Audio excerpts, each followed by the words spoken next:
QuickBooks Pro Desktop 2021 purchase order adding new item. In other words, we're going to create a purchase order, and as we do so, we will add a new inventory item in the process. Let's get into it with Intuit's QuickBooks Pro Desktop 2021. Here we are in our Get Great Guitars practice file homepage. We currently have the open windows open. You can open the open windows by going to the view dropdown, selecting the open windows list. We're going to be adding a purchase order, and as we do so, we're going to be adding an inventory item. Remember that the purchase order is not something that will actually have an impact on the financial statements. It's going to be an informational form. It's going to be different than what you might think of if we were to purchase something online. For example, if I purchased something on Amazon, I would typically be paying for it at the point in time of the purchase on Amazon, even though I have not yet received it. And therefore, there would be a financial transaction because the payment took place at that point. Purchase order, not the case, would only happen, or you would only use a purchase order if you had more power, more control as the purchaser to request inventory without actually paying for it, and then receive the inventory at a later point with the bill typically attached to it, so that you would then record the inventory at that point. So in other words, purchase order, unlike most of the other items, most of the other forms here, does not have a financial statement effect to it. It's going to be a request form that we will want to use to track the inventory that we are requesting to be sent to us to the next components as we go through and pay for the inventory and so on and so forth. So let's open up the purchase order, and we're going to say that we have a new vendor, and that new vendor is going to be Fender. So Fender's our new vendor. We're buying guitars from Fender, the new vendor. All right, so we're going to be typing that in there. So I'm just going to type in Fender and say tab, and there's going to be a quick add. Now, we might want to, in practice, obviously add the details if it's a substantial vendor that we plan on doing business with in the future, but in the practice problem, the name is all we need to move forward. That's what we're going to do here.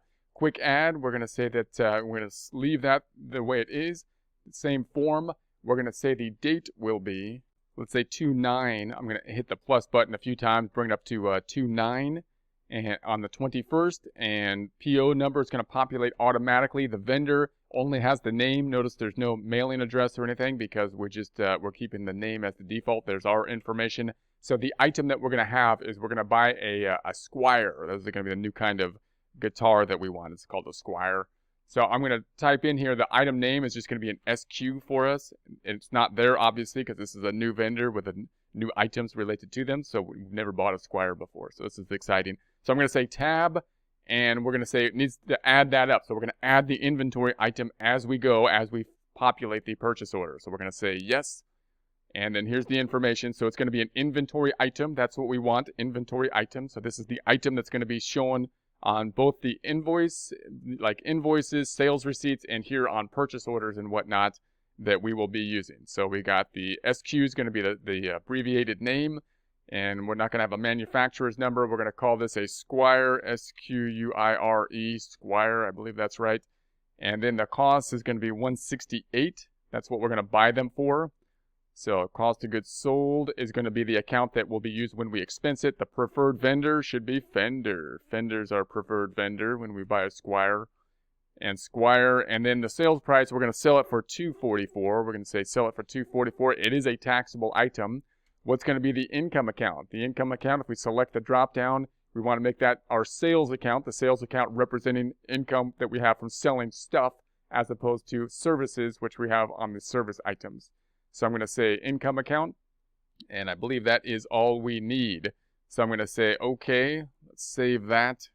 So now it populates for us. So we've got the Squire, and then the quantity, I'm just going to say in terms of the quantity, we'll say, let's go 20 here. 20 on the quantity, 168 is the rate, and then the customer, we're going to say that we had a new customer, which is a store, came in and said, hey, we would like this Squire from Fender, and we said, hey, we don't typically deal with Fender, but possibly we could. So then we contacted Fender and we set this thing up so that we're going to then buy this from Fender and turn around then and create an invoice for it. So therefore, we're imagining in this situation that this whole process got started out with this new customer that's requesting this guitar from a new vendor that we basically had to set up, and we want to track that as we go through this process of purchasing and then getting the inventory, and then we can turn around and do the invoice. Notice that as we enter the customer, it doesn't matter to Fender, our vendor. The vendor of Fender doesn't care about our customer. This field has nothing to do with them. It has to do with us, so that when we get the actual guitar, we can then track the fact that we had someone already requesting that guitar and turn around and do our sales item. So we're going to add this one. It's going to be the new, we're going to call it New Music Stuff. That's the name of the store, our customer that wants these guitars. So we're going to add that tab. It's going to be a quick add. Again, in practice, we would probably want to add more detail for the setup, but we're just going to do the quick add here as we enter our practice problem. And then I'm going to say save and close. So that looks good. Let's save and close it. Now, no effect will be on the financial statements, so we will not take a look at the financial statements, but we will receive the inventory. And let's just take a look at this form. We won't record it, but just let's take a look at a bill type of form, imagining what's going to happen when we receive the inventory. We're going to say, okay, once I get this from Fender, our new vendor tab, you'll see this happening. And say, hey, you got a purchase order for Fender, that new vendor you set up. Do you want to be tying this out to the purchase order, which will help us to populate the bill? We're not going to do it now, but we will do that later. That's the next process we will have, closing this out up top. And I'll say no. Once we create that bill, we're going to make it billable. And then we'll also go down here then and create an invoice after that point once we get the guitars. And we will populate the invoice for New Music Stuff. And it'll ask us, hey, you got a billable item from Music Stuff. And we will then be able to use the same kind of thing to populate the invoice on the sales side of things to our customer of Music Store Stuff or Music Stuff Store, New Music Stuff.